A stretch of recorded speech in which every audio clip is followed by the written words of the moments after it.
we have Miss Nilima Karat with us, who will share about her career journey.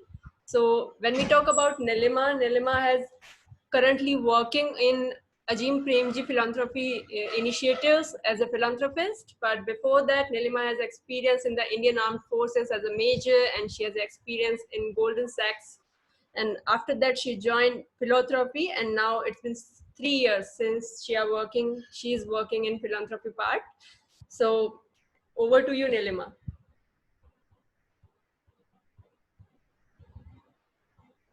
You are on mute. Let me see. Okay.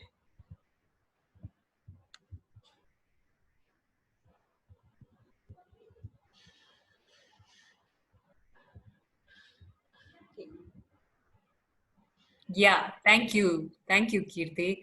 Thank you so much for inviting me to do this. First and foremost, Kirti, and good afternoon, everybody.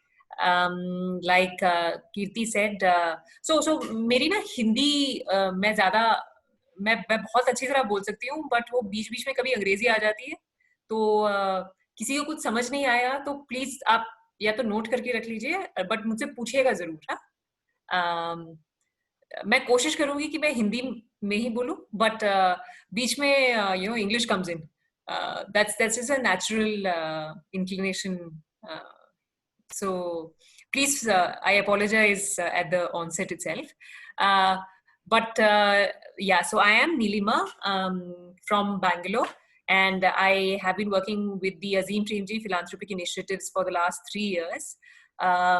Again, at the onset, let me first and foremost welcome you to this meeting and congratulate all of you for making it, to this level, to this stage in your lives.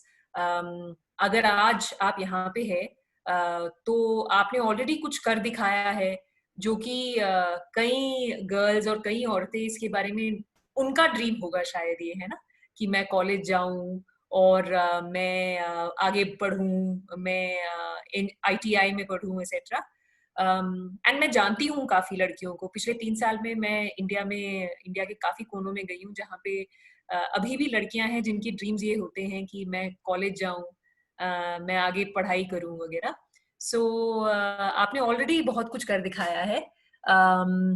And चलिए, मैं आपको आज अपनी life journey के through ले जाऊंगी.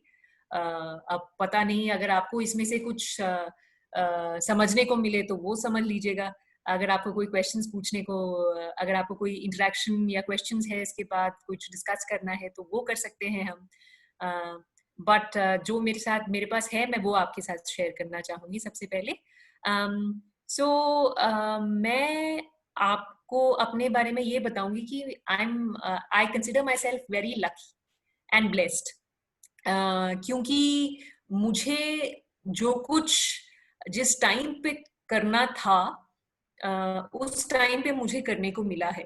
And अब आप ये लक बोल सकते हैं, या फिर राइट टाइम राइट प्लेस जिसको बोलते हैं वो बोल सकते हैं. But I got the chance to do what I wanted, and I got that opportunity. जब मैं छोटी थी, मेरे आसपास लड़कियां और लड़कों से अगर आप पूछेंगे, मेरे फ्रेंड से पूछेंगे कि आपको क्या बनना है, वो बोलेंगे कि हमें टीचर बनना है, डॉक्टर बनना है. एंड आई थिंक आपके काफी लोग, आप में से कई लोगों के बच्चे खुद भी हैं, जो कि they have dreams and aspirations of their own. But मेरे को बचपन से ही आर्मी ज्वाइन करना था, क्योंकि मेरे पापा आर्मी में थे. एंड मेरी परवरिश पूरे इंडिया में कैंटोनमेंट्स में हुई है. आई changed around 11 schools, so that's the only life I had known. तो उसीलिए मैंने डिसाइड कर लिया था. I think I was possibly, I don't remember exactly, but possibly मैं 10 साल की होंगी जब मैंने ये डिसाइड किया था कि मुझे आर्मी ज्वाइन करना है. एंड फिर मेरे पेरेंट्स ने, मैं पढ़ाई में अच्छी थी, तो मेरे पेरेंट्स ने कंडीशन डाल दी कि अगर तुम्हें आर्मी ज्वाइन करना है तो तुम्हें कोई प्रोफेशनल कोर्स जरूर करना पड़ेगा. एंड अभी 20 साल होने वाले हैं स्कूल खत्म किए हुए, तो उन्होंने तब बोल दिया कि तब इंजीनियरिंग में दाखिला हो गया.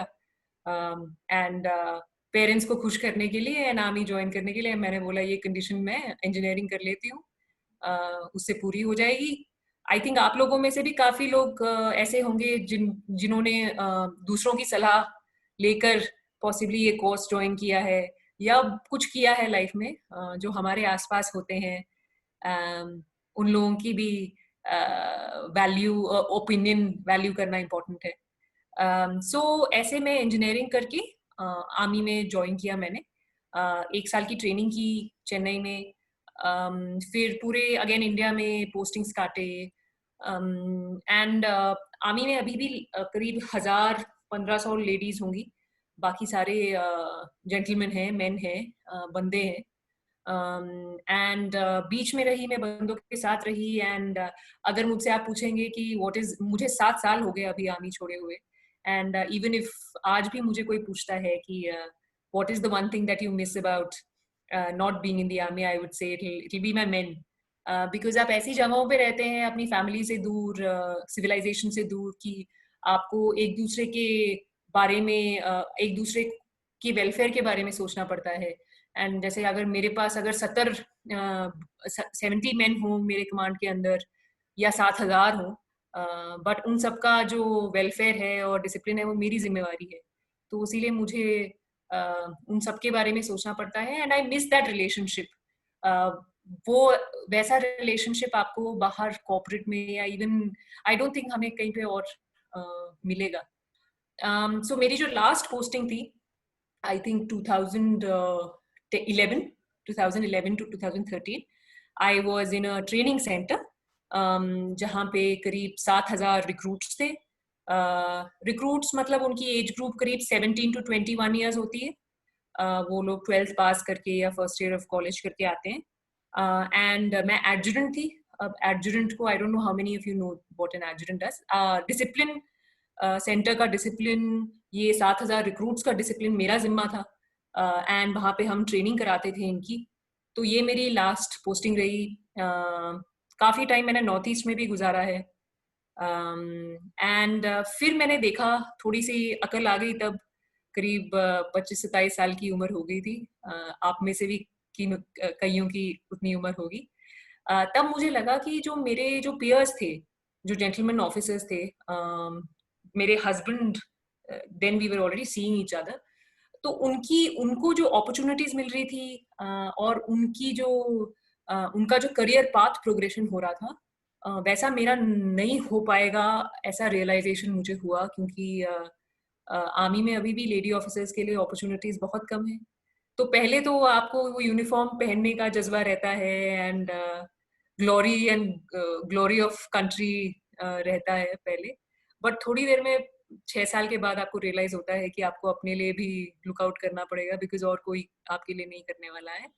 एंड मुझे वैसे भी काफी आगे ग्रो करने में इंटरेस्ट था। मेरे लिए लाइफ या फिर मेरे लिए ग्रोथ तब होती है जब मैं कंट्रीब्यूट कर पाऊँ किसी चीज में। तब मैंने रियलाइज किया कि शायद आगे बढ़ने का टाइम हो गया है। एंड मुझे और भी ज्यादा इक्वालिटी चाहिए थी, अपॉर्चुनिटी चाहिए थी। एंड हेंस मैंने आर्मी क्विट करने का डिसीजन लिया।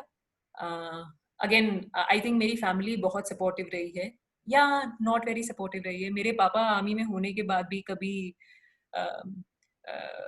मुझे कभी नहीं बोला उन्होंने कि आर्मी ज्वाइन करो। वो हमेशा से टोकते गए, बट फिर भी मैंने की।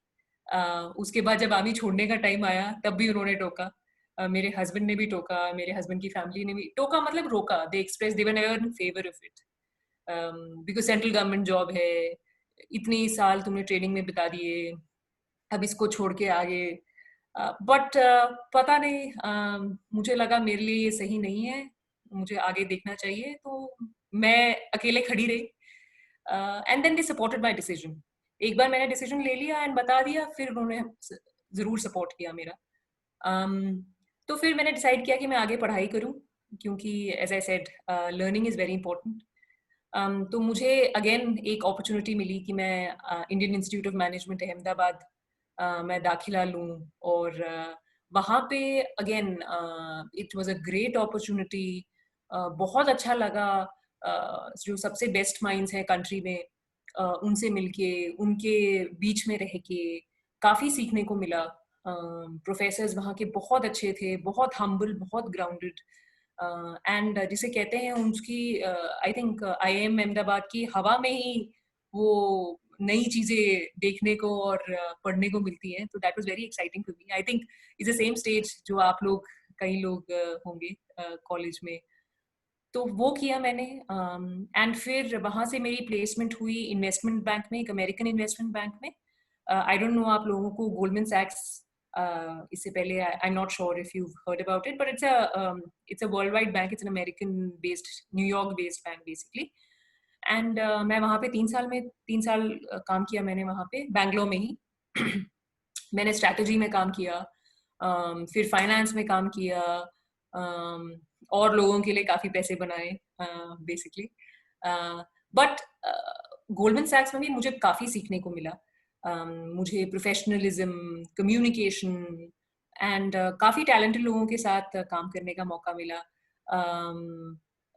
हम लोग सेंट्रल गवर्नमेंट में जब थे तब कागजी कार्रवाई काफी होती थी, एंड जबकि गोल्डमैन सैक्स में पूरे दुनिया में the bank is spread across, right? तो वीडियो कॉन्फ्रेंसिंग, पूरी दुनिया के लोगों से बात करने का मौका मिला। London, New York, salt lake city, Hong Kong, सो कल्चरल एक्सचेंजेस होते थे, एंड लोगों का वर्किंग स्टाइल बहुत अलग होता है, तो वो भी सीखने में काफी टाइम मिला। पहले 6 महीने तो काफी झटका लगा था, क्योंकि बिल्कुल ही अलग हो गई, कोई चाय लाने के लिए नहीं था, कोई सल्यूट करने के लिए नहीं था। बट लाइक आई सेड, अगर आप अपने आप को एक जगह पे फिक्स करके आगे नहीं बढ़ेंगे तो फिर आप उसी जगह पे रहेंगे, है ना? तो काफी अनलर्निंग, रीलर्निंग फिर से करना पड़ा, but I think I succeeded, and 1-1.5 साल में आई थिंक मैं सेट हो गई वहां पे। फिर जब सेट हो गए तब फिर अनसेटल आप फिर से हो जाते हो, फिर आपको लगता है कि अरे अब तो ये कर लिया, अब आगे क्या? एंड फिर मुझे लगा कि मेरी परवरिश और मेरी स्किल्स शायद दूसरे लोगों के लिए पैसे बनाने के लिए नहीं, बट उनका भला करने के लिए हैं।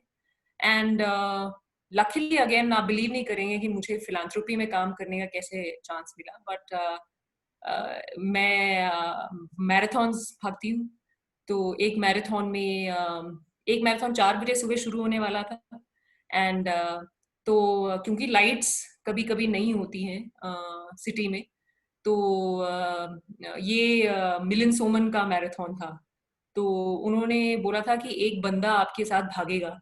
एंड जो मेरे पेसर, जिसको बोलते हैं मैराथन में टर्मिनोलॉजी में, जो मेरे पेसर थे, मैंने 21 किलोमीटर किया तो मैंने 2 घंटे लिए। तो जो मेरे साथ जो पेसर थे, उन्होंने 2 घंटे में अपनी कहानी बताई कि वो क्या काम करते हैं। एंड कि अरे ये तो बहुत, this is an exciting place to be. अगर आपके यहाँ पे कभी भी कोई अपॉर्चुनिटी होगी तो आप प्लीज जरूर बताइएगा मुझे। एंड 3 महीने के बाद उनका कॉल आ गया। यहाँ पे मैं I just take a break for a minute, there's somebody at my door unfortunately, just 1 minute, huh? Yeah, sure.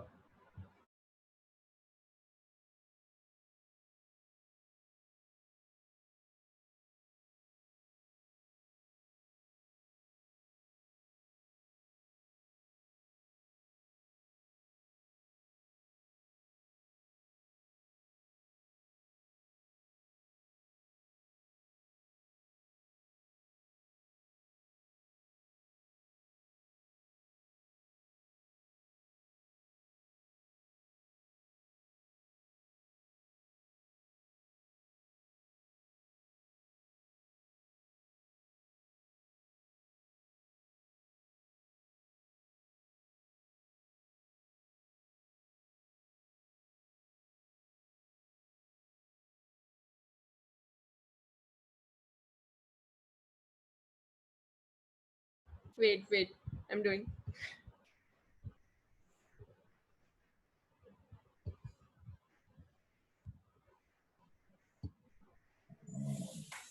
Yeah, I'm sorry, घर पे मेरे अलावा और कोई है नहीं तो उठ के जाना पड़ता है। That's totally okay. अपॉलॉजीज। सो मैं आपको बता रही थी कि मेरा फिलांथ्रोपी की जर्नी कैसे शुरू हुई। And again like I am saying, luckily ऐसी अपॉर्चुनिटी आ गई एंड मेरा सिलेक्शन हो गया फिलांथ्रोपी में. हम करते क्या है, हम पूरी इंडिया में नॉन गवर्नमेंटल ऑर्गेनाइजेशंस को ढूंढते हैं, उनका जो काम है वो वैलिडेट करते हैं, एंड फिर ये एक प्राइवेट फिलांथ्रोपी है, तो उनको उनका काम करने के लिए हम सपोर्ट करते हैं फंड्स देकर. तो ये भी, इसमें भी मुझे मौका मिलता है कि मैं पूरी इंडिया में नई संस्थाओं को जाके मिलूं, नए लोगों को जाके मिलूं, एंड मेरे लिए पर्सनली काफी इंस्पिरेशनल है ये, क्योंकि ऐसे लोगों से मिलने का मौका मिलता है जिन्होंने अपनी पूरी जिंदगी, you know, their whole life they have set to benefit somebody else. मैं अभी फिलांथ्रोपी में पर्सन्स विद डिसेबिलिटीज का थीमेटिक लीड करती हूँ. इससे पहले मैंने काफी एडोलसेंट गर्ल्स में भी काम किया है. तो पूरे इंडिया में इश्यूज जो हैं लड़कियों के, कम्युनिटी के, पर्सन्स विद डिसेबिलिटी के, ये सब जानने का मौका मिलता है, एंड लोग जो ऐसे इश्यूज को हेल्प करते हैं टैकल करने का, उनसे मिलने का मौका मिलता है. तो अगेन मैं काफी लकी हूँ कि मेरे को ऐसे मोटिवेशनल काम करने का मौका मिल रहा है. So this was just a little something about me. मेरा आपके लिए जो मैसेज है वो ये है कि you know, you have to stay strong and have courage. So मैं हमेशा सबसे कहती हूँ कि आपकी लाइफ में और कोई आपके लिए नहीं बोलने वाला है. आपको लगता है कि मैं ये कर सकती हूँ, मुझे ये करना चाहिए, तो आपको जरूर वो चीज करनी चाहिए. एंड मेरी लाइफ से जो मैंने सीखा है वो यही सीखा है कि life is about learning and moving on at any point of time.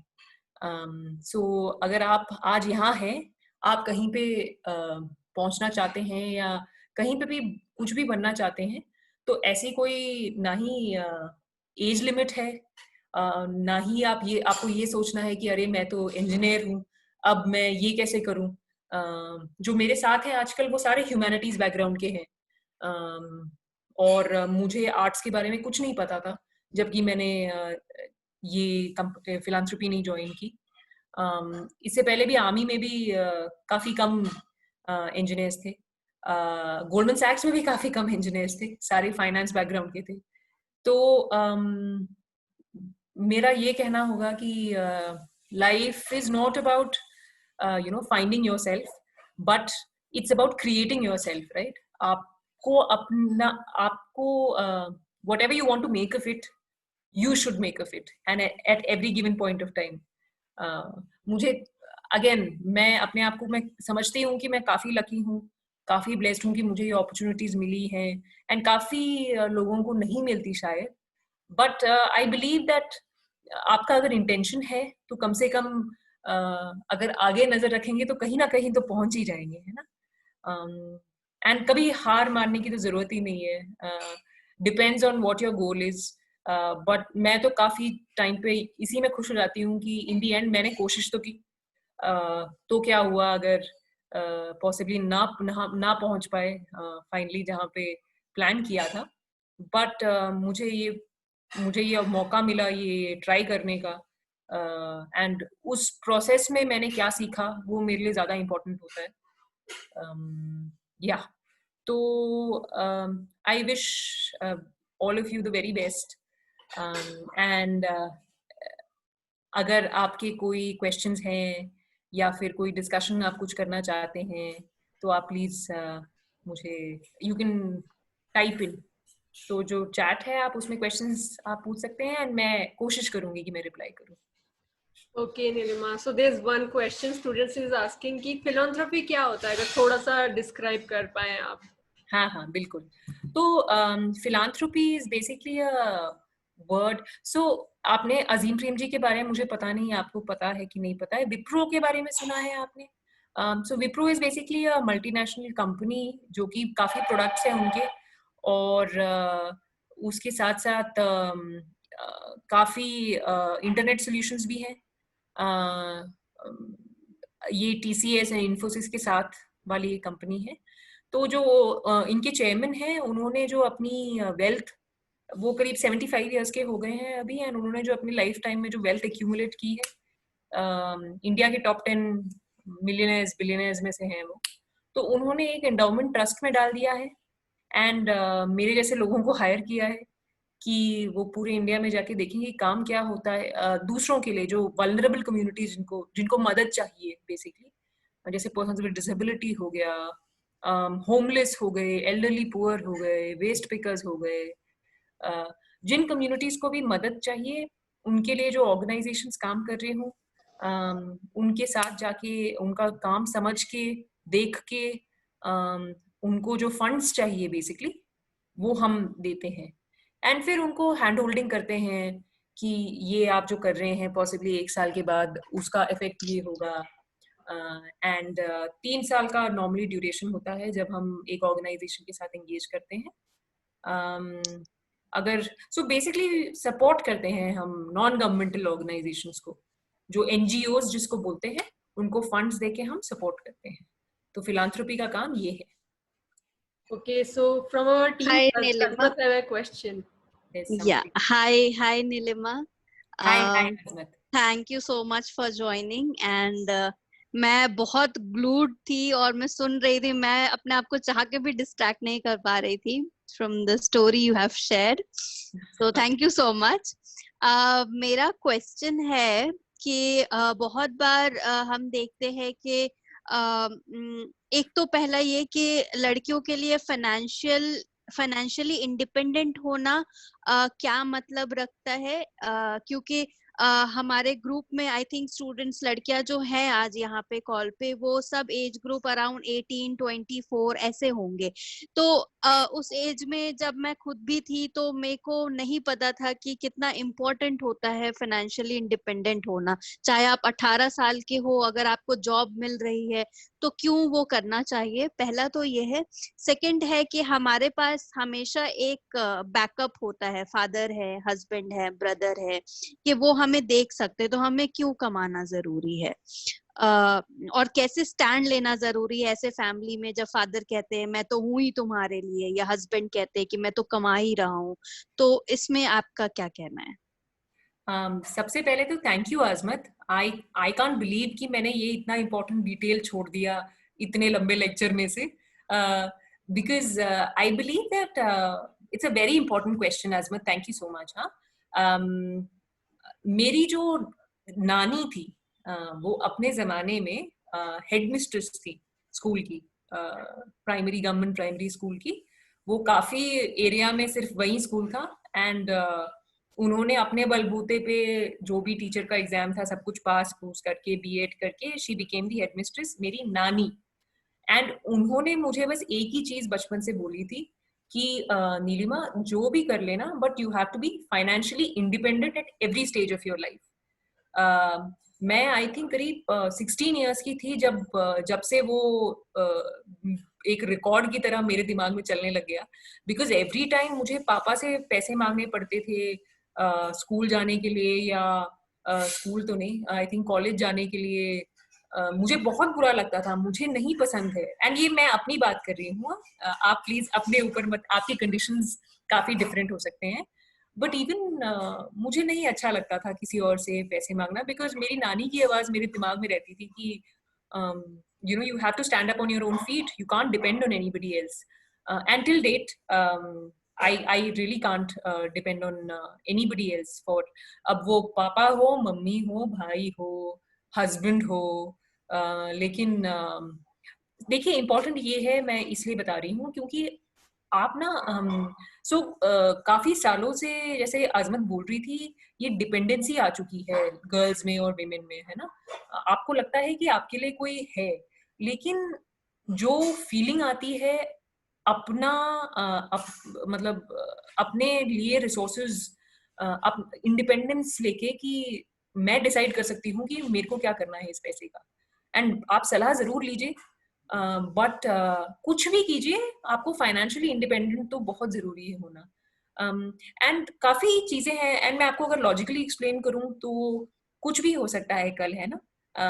आपका हस्बैंड जो है, मेरा, चलिए मैं अपनी बात करती हूँ, मेरा हस्बैंड है वो छोड़ के जा सकता है, मेरे पापा हैं उनकी उम्र हो गई है, उनको कुछ हो सकता है, मेरे भाई के साथ मेरी लड़ाई हो सकती है, इन तीनों के साथ भी मुझे कोई प्रॉब्लम नहीं है, बट मैं फिर भी just to illustrate the point is what I'm telling. So my grandmother again, I think it was from her I learned, and वो आज तक उनको पेंशन मिलती है and she is independent.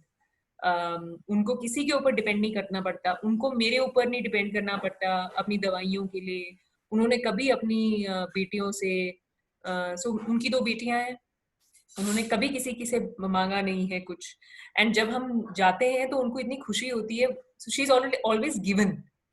And I think मेरे लिए भी ये बहुत इंपॉर्टेंट है कि मैं ये एबिलिटी रखूं कि मैं दे सकूं लोगों को, काम में भी और पर्सनली भी। अगर मैं देखती हूँ कि किसी को जरूरत है या कुछ है, तो मैं किसी से मांगने नहीं वाली हूँ कि मुझे ये करना है। मुझे देने में बहुत खुशी मिलती है, उसीलिए मुझे कमाना भी बहुत जरूरी है, बिकॉज मेरे पास काफी आप लोगों की तरह कोई जायदाद या ऐसी कोई प्रॉपर्टी तो है नहीं। इनफैक्ट मैं आपको एक और I am taking this further, मेरा हस्बैंड अभी भी आर्मी में है, he is a lieutenant colonel. अगर मैं आर्मी में होती तो मैं भी लेफ्टिनेंट कर्नल होती आज।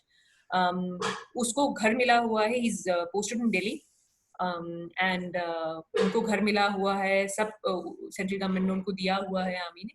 बट मेरा काम बैंगलोर में है, एंड मैं पिछले 5 साल से बैंगलोर में हूँ। मैं अपने घर में रहती हूँ, जो कि मैंने रेंट पे लिया हुआ है, जो कि मैं पे करती हूँ अपनी कमाई से।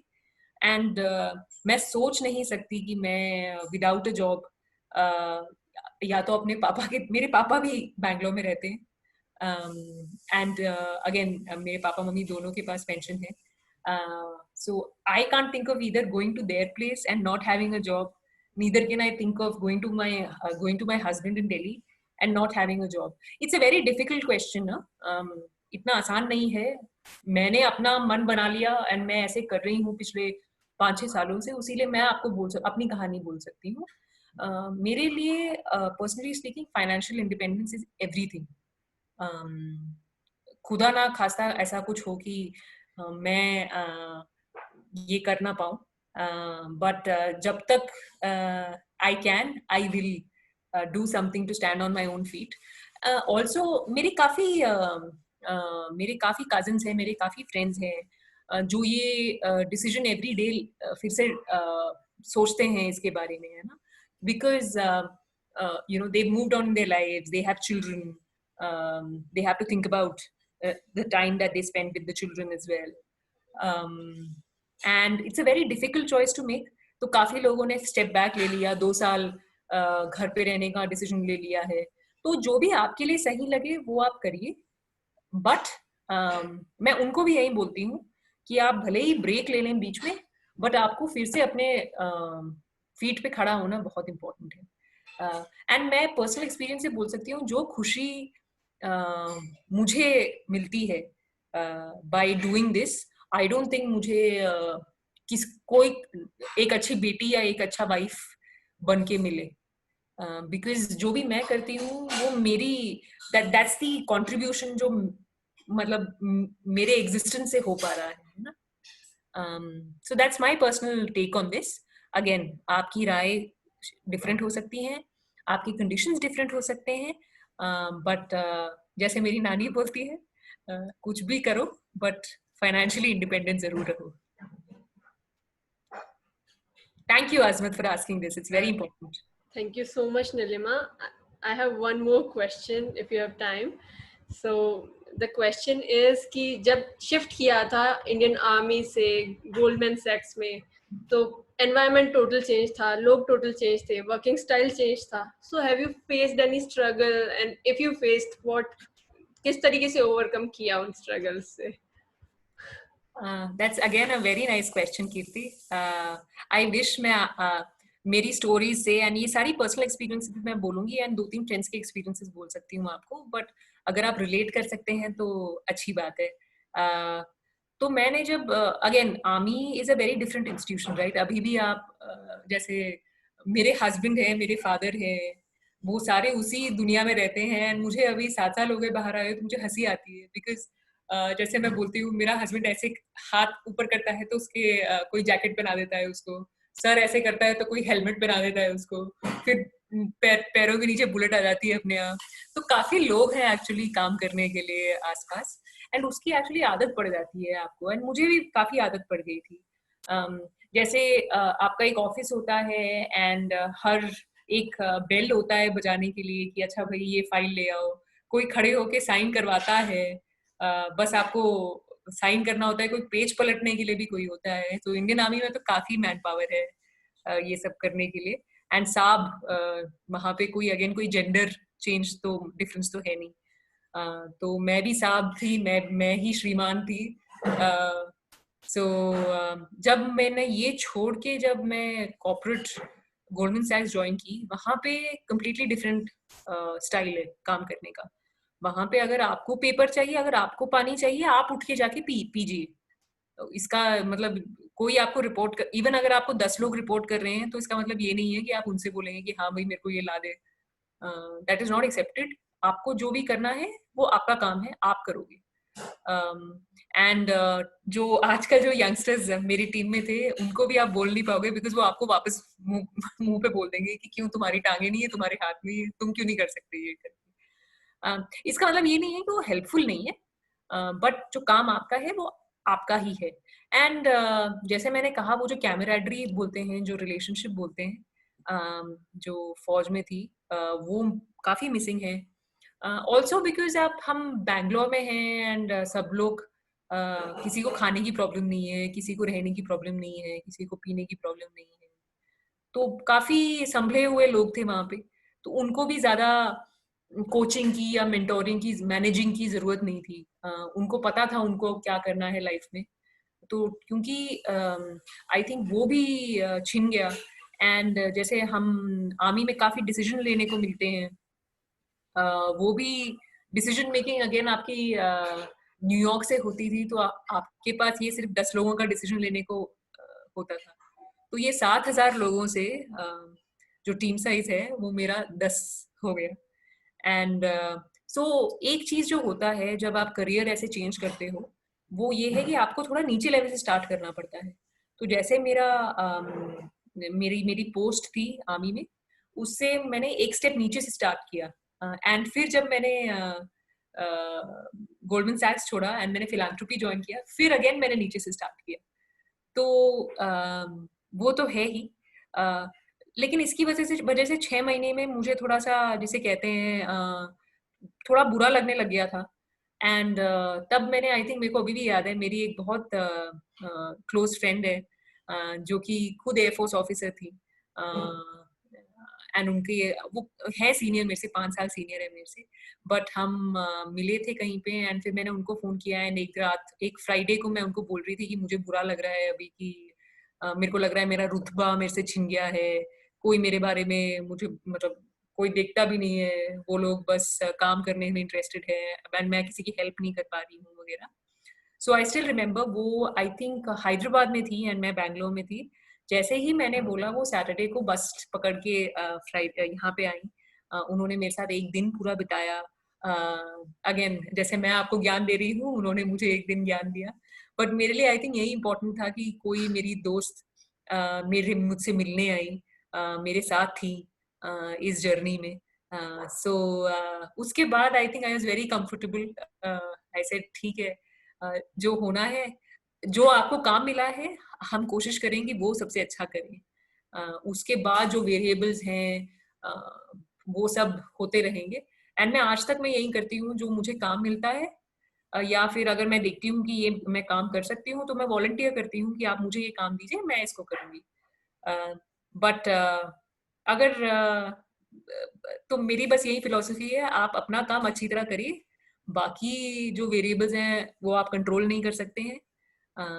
So that's how I moved on, and it was difficult again. Thank you, Kirti, for that question. Thank you so much for sharing the answer. It's been wonderful. मुझे भी काफी कुछ सीखने को मिला, क्योंकि sometimes it feels जब आप अपना field change करते हो कि how you manage.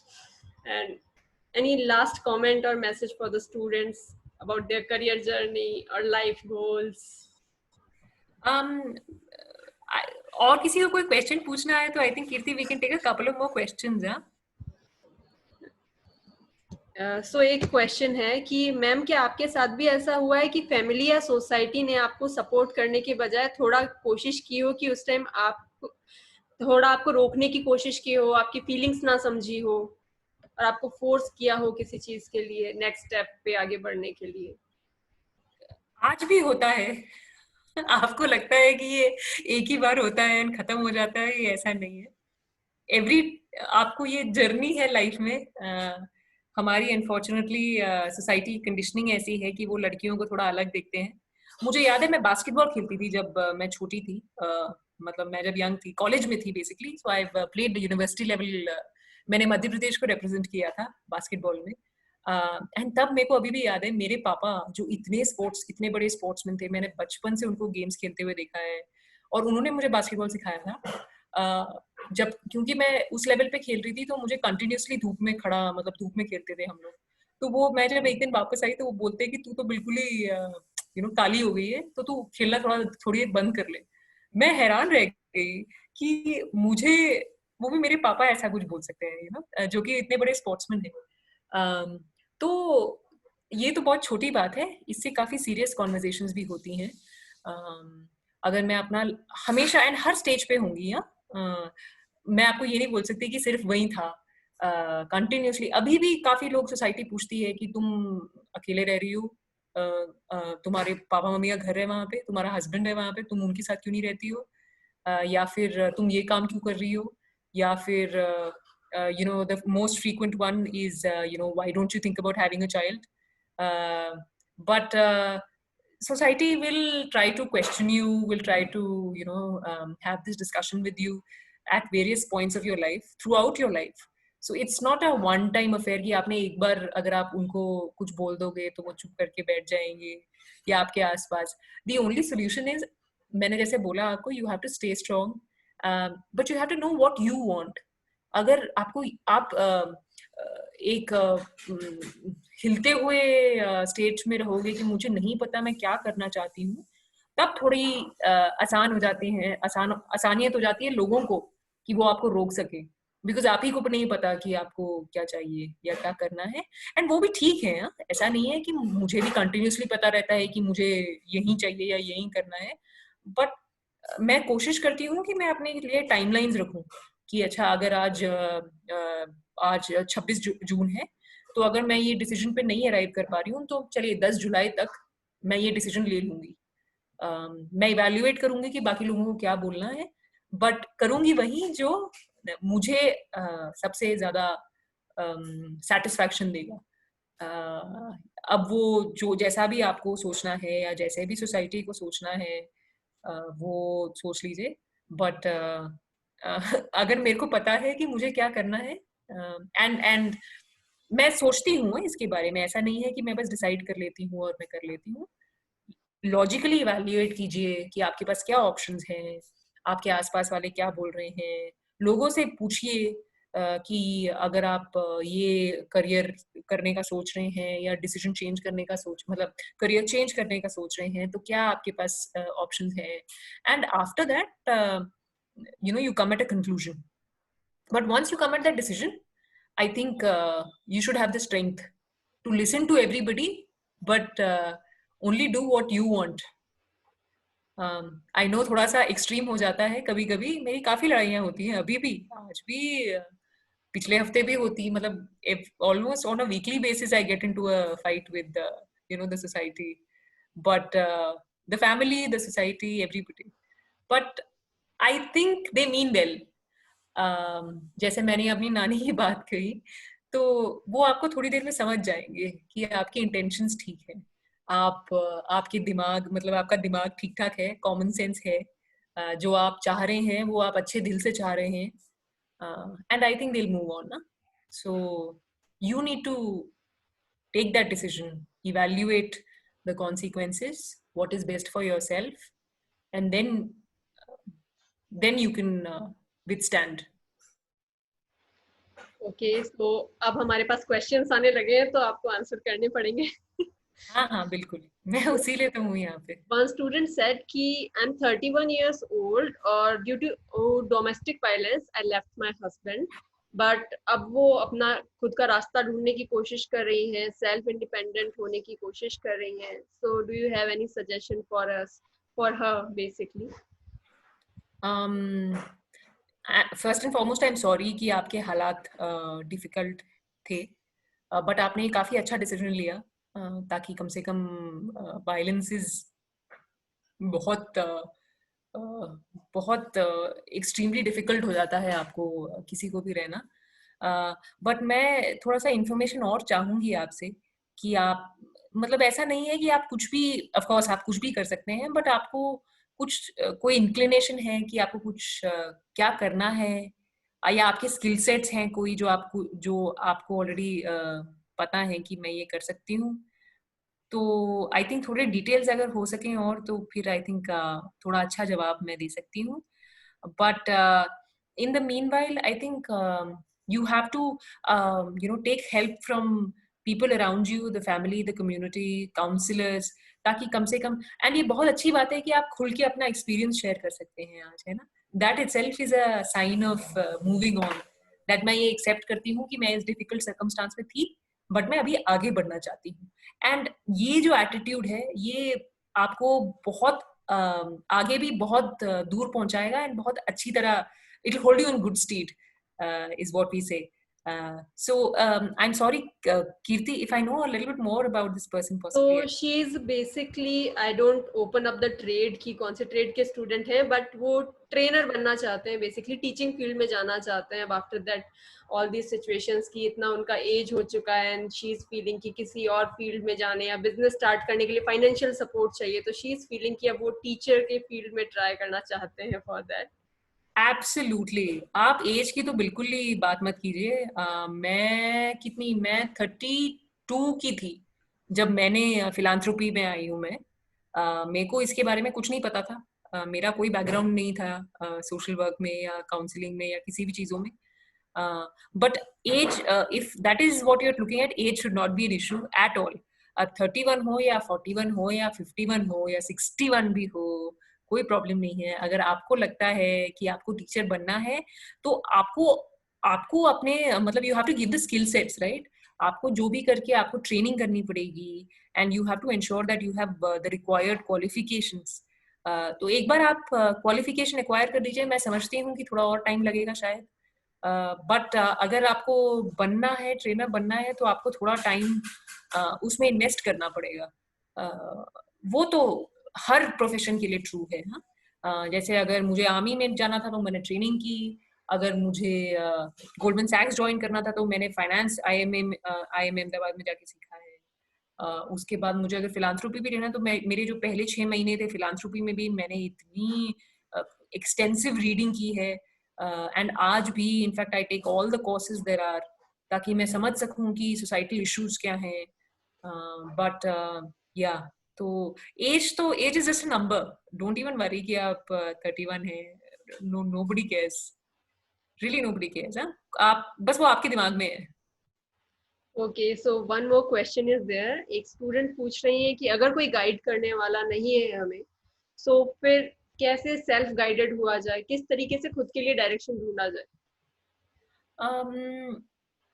हो सकता है, एंड मैं एक्चुअली कंप्लीटली रिलेट कर सकती हूँ. जो मेरे को जो गाइडेंस मिली थी ना, वो ये तीनों फील्ड में नहीं थी. तो उल्टा भी हो सकता है कि आपको गाइडेंस मिल रही हो, but it's really not relevant for you, right? But I can understand if there is no guidance around, but you will have to reach out. आपको नेटवर्क करना पड़ेगा. आपको लोगों से, अगर कीर्ति हैं या जिन लोगों को भी जानते हो, आपके कोई क्वेश्चंस हैं, आपको उनको पूछना पड़ेगा. आजमत हैं, जो भी आपसे मिले आप उनके बारे में पूछिए. मैं in fact I tell you a funny incident. मेरे हस्बैंड को अभी कितने साल हो गए हैं आर्मी में. ही जॉइंड, सो मेरे हस्बैंड को भी 20 साल हो गए हैं आर्मी में. वो जब 17 साल का था तब उसने आर्मी ज्वाइन कर ली. एंड उन्होंने आर्मी के अलावा और कोई दुनिया नहीं देखी है. और जो उसके आसपास भी जो उसके दोस्त हैं या जो भी हैं, वो सब आर्मी में ही हैं. सो अगर बाहर की दुनिया के बारे में कुछ नहीं पता कि कॉर्पोरेट कैसे काम करते हैं या जूम कॉल कैसे काम करता है, वगैरह वगैरह, राइट. तो मैं उससे भी यही बोलती हूँ कि आपको रीच आउट करना पड़ेगा बाकी लोगों से.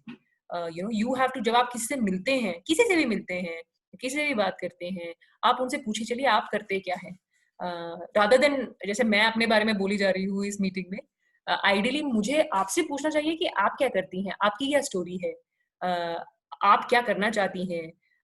अगर आप कोई आईटी कंपनी में काम करती हैं तो आप कैसे, आपने क्या किया उसके अंदर घुसने के लिए।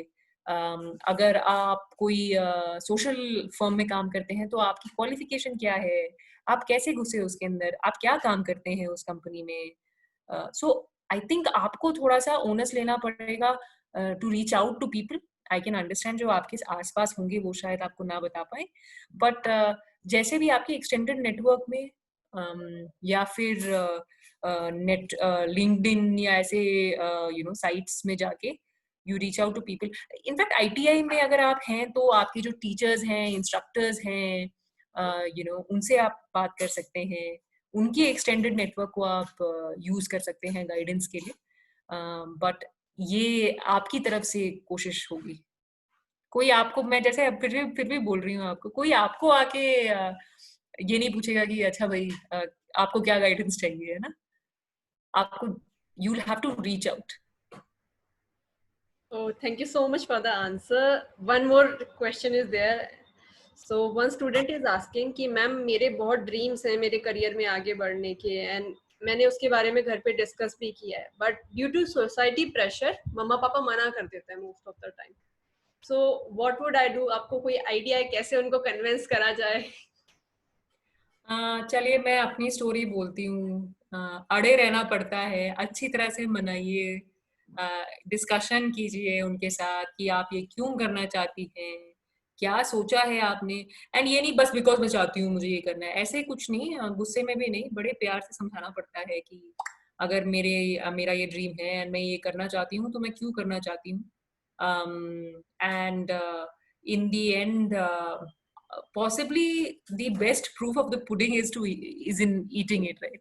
So for example, जैसे मैं आपको बोल रही थी कि my father was never in favor of me joining the army, but मैं जब मेरा SSB से कॉल आया तो मेरे को अभी भी याद है, जिस बोर्ड से मेरे पापा का सिलेक्शन हुआ था उसी बोर्ड में मेरा भी इंटरव्यू आया, एंड फिर जब वो मेरिट लिस्ट निकालते हैं तो मैं उसी बोर्ड में नंबर 1 उसमें ऑल इंडिया में सिलेक्ट हुई थी। तो तब जाके मेरे पापा को बिलीव हुआ कि अरे इस लड़की को तो सही में काफी चाह थी कि ये करने की, and then he completely stood by me. फिर मुझे उनसे बेटर एडवोकेट नहीं मिला। तो पॉसिबली अगर आप प्रूव करेंगी उनको एंड अच्छी तरह से, हाँ बड़े प्यार से, अगर आप प्रूव करके उनको बता सकती हैं कि ये मैंने इसलिए सोचा हुआ है, ये मैं इसलिए, this is the reason why I want to do it, then possibly and then stay on it। बार बार सुनाइए उनको, एक बार बोल के अगर भूल जाते होंगे तो बार बार सुनाइए, फिर से बोलिए, एक हफ्ते में एक दिन ढूंढ के आप बोलते रहिए। पॉसिबली अगर 20वीं बार सुनेंगे तो शायद बोलेंगे हाँ हाँ हमें पता है, जा। और कोई रास्ता नहीं है। या तो फिर एक और रास्ता है, जो आपकी जो ड्रीम है, जो आप करना चाहती हैं, आप किसी को जानती हैं उस फील्ड में, तो आप उनकी पेरेंट्स से आप उनकी बात करा दीजिए उनके पेरेंट्स से, आपके पेरेंट्स से, ताकि उनको पता चले कि क्या होता है। कभी कभी पेरेंट्स को हम जितना नॉलेज और वो देते हैं उतना होता नहीं है, तो उनको नहीं पता होगा कि उस फील्ड में क्या रिस्पॉन्सिबिलिटीज होंगी, लड़की जाके क्या करेगी वहां पे। तो पॉसिबली अगर आप उनको एक्सपोजर दे सकती हैं कि देखिए ये हैं जो इस फील्ड में काम करती हैं, एंड ये उनसे उनकी बात करा सकती हैं, तो possibly this will be a easy way. And वो भी किया हुआ है मैंने, I have done this for a couple of girls my self, जो कि पेरेंट्स से जाके बात की है कि ये अच्छी नौकरी है आपकी डॉटर के लिए, एंड सेफ एंड सिक्योर, या। Okay, so last question we are going to take and then we will close maybe. So one student is asking कि मैम कई बार ऐसा होता है शादी के बाद खुद के ड्रीम्स और खुद की इच्छाएं मारने पड़ते हैं just for the convenience of your parents or your husband. So क्या कुछ ऐसा तरीका है कि खुद के सपने भी ना मारने पड़े और हम करियर में आगे भी बढ़ पाए? किस तरीके से लोगों को समझा सकते हैं कि शादी के बाद भी करियर है, ऑप्शन है? देखिए मुझे पता नहीं है कि आपकी शादी किस इसमें हुई है, but I am a fierce feminist, okay, not a feminist, I'll call myself an equalist, but मैं बिलीव करती हूँ कि एक हस्बैंड एंड वाइफ में कोई डिफरेंस नहीं है. ऐसा नहीं है कि आप वाइफ हैं तो आपकी करियर प्रायोरिटीज आपके हस्बैंड से कम होंगी. ऐसा बिल्कुल नहीं है. मेरे लाइफ में तो मैंने एक सेकंड के लिए भी ऐसा नहीं होने दिया है. But I understand that there are compulsions. नहीं होना चाहिए, बट ऐसा आप और आपके हस्बैंड इक्वल हैं. जो आपकी करियर पाथ है वो आपको अगर if that is what you want to do, you should do it. And अगर आपके हस्बैंड सपोर्टिव हैं, वो समझते हैं कि आप क्यों कर रहे हैं एंड आपकी ड्रीम मतलब आपके लिए कितना इम्पोर्टेंट है, तो वो आपको सपोर्ट करेंगे. आप उनसे बात कीजिए, बार बार बात कीजिए. चाहिए तो जैसे आप पहले मैं बोल रही थी पेरेंट्स को टारगेट कीजिए, अभी आप हस्बैंड को टारगेट कीजिए, हस्बैंड की फैमिली को टारगेट कीजिए. जितनी बार एंगेज करना है उनको एंगेज करके समझाइए कि आपके लिए ये कितना इम्पोर्टेंट है. देखिए, people will only run over you when they think that it's not important for you. So you have to थोड़ा persistence जिसको बोलते हैं वो लगता है कि बार बार जाके आपको ये दीवार पे सर मारना पड़ता है. बट अगर आपको आपके ड्रीम्स और करियर पे वो करना मतलब कंट्रोल करना है, so it's only you who will do it. और कोई नहीं करने वाला है आपके लिए. Okay, thank you so much, Nilima, for sharing your thoughts and interacting with our students. Any closing comments for them so that they can continue their life journey with your experience gains? Like I said, please don't look at your age. That's just a number. And I can understand that conditions are very different. मेरे हालात और आपके हालात शायद बहुत different होंगे. But मैं ये बोल सकती हूँ कि मेरे experience से ये बोल सकती हूँ कि आप अगर if you think something is important, you should be strong and get it. There is no two ways about it. वो एक ऑब्स्टिकल है तो वो ऑब्स्टिकल आपको क्रॉस करना पड़ेगा, भले ही वो फैमिली हो या सोसाइटी हो. But if you think it's important, that's all that matters. You have to take everybody along and वो भी काम आपको ही करना पड़ेगा और कोई नहीं करेगा आपके लिए. So stay strong and be open to changes, be open to opportunities. You never know what is मैं तो सोचती थी कि मैं जब 10 साल की उम्र से ये सोच रही हूँ कि आर्मी में ज्वाइन करना है, आर्मी में ही रहूंगी. But it didn't turn out to be that way, right? And right now, today, I'm much more happier. I'm much more fulfilled with the work that I do, helping people. Then I would be, say, I don't know, in the top of a mountain in Leh or Kargil or somewhere, right? But you define what you want and then go get it. Just be strong. Internal strength I think काफी important है सारी लड़कियों के लिए. तो अगर आप अपने आप को रिस्पेक्ट करती हैं और कुछ बनना चाहती हैं तो आप ही वो कर सकती हैं. Thank you so much, Lalma. Thank you so much for joining with us. ये बहुत अच्छा सेशन रहा. We have a full room with the participants, and I'm seeing all the comments. There are so much thank yous, and it's an inspiring session for them, and they are overwhelmed with your session. So I really hope that have you soon again if we want. Sure. I just wanted to say thank you to Kirti and Azmat as well. Kirti for organizing this and all of you for attending this. I just hoped it helped. मुझे नहीं पता है कितना help हुआ होगा, but it was still nice to interact with all of you. And all the very best and very warm wishes from my side for your life and your journey onwards. Cheers.